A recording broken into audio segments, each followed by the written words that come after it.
Cricket के खिलाड़ी ने 10 पारियों में ये रन बनाए, उसके इन पारियों के रनों को औसत ज्ञात कीजिए।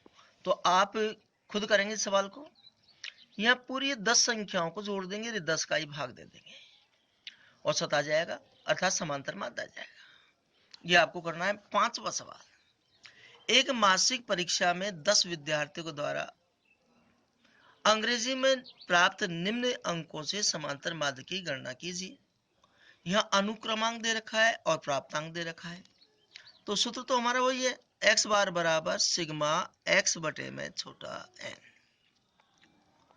यहाँ देखो, ये अनुक्रमांक का मतलब होता है ये पहली संख्या है, दूसरी है, तीसरी है, चौथी है। अनुक्रमांक से हम कोई मतलब नहीं है, हम प्राप्तांक है। इस प्राप्तांक को जोड़ेंगे, 30 plus 28 plus 32 plus 12 plus 18 plus 20 plus 25 plus 15 plus 26 plus 14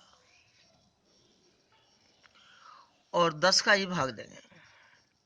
x बार बराबर 8 2 10 10 2 12 8 20 20 5 25 25 30 36 4 40 हासिल 4 4 3 7 2 9 9 3 12 12 1 13 1 14 2 16 16 2 18 1 19 19 2 21 22 220 आया, बटे में 10 आया, जीरो से जीरो कट जाएगा, 22 ये हमारा आंसर आ जाएगा।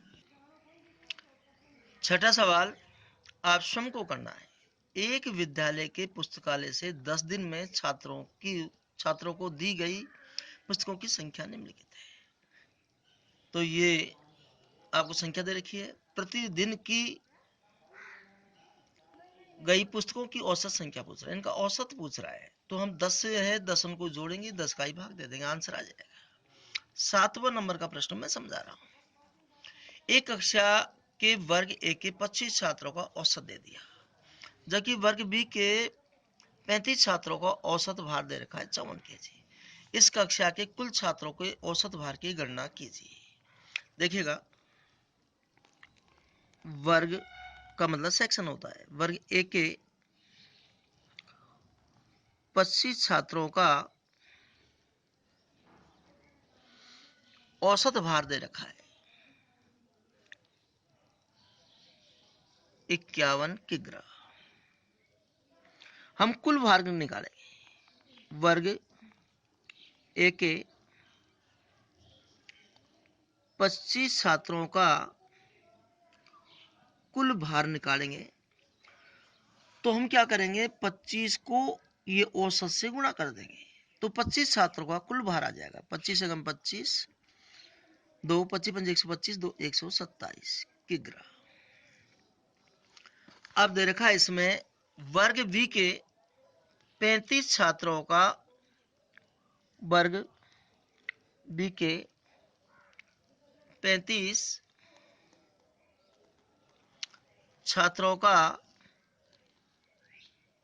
औसत भार हमें दे रखा है। वर्ग बी के 35 छात्रों का औसत भार दे रखा है 54 किग्रा।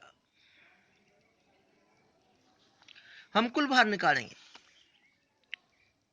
वर्ग बी के 35 छात्रों का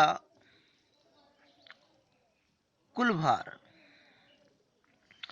तो हम 35 गुणा 54 कर देंगे। 35 गुणा 4 किया 140, 14 हासिल, 35 पंजे 175 और 14 189। अब हमसे पूछ रहा है कक्षा के 60 छात्रों का औसत भार पूछ रहा है। अब हम 25 छात्रों का कुल भार और 35 छात्रों कुल भार को जोड़ देंगे, 60 छात्रों का कुल भार आ जाएगा। 25 प्लस 35 बराबर 60 छात्रों का कुल भार 1275 प्लस 1890 जोड़ देंगे। 5 9 7 16 8 2 10 11 1 1 2 1 3। अब हमसे औसत पूछ रहा है, तो सूत्र हमारा वही है, 60 छात्रों का औसत भार, राशियों का योग बटे में राशियों की संख्या, तो सबका योग है 3165 और 60 छात्र का भाग दे देंगे, औसत आ जाएगा। अब इसमें इसका भाग देंगे तो 52.75 किग्रा आएगा। ये हमारा आंसर आ गया। अब हम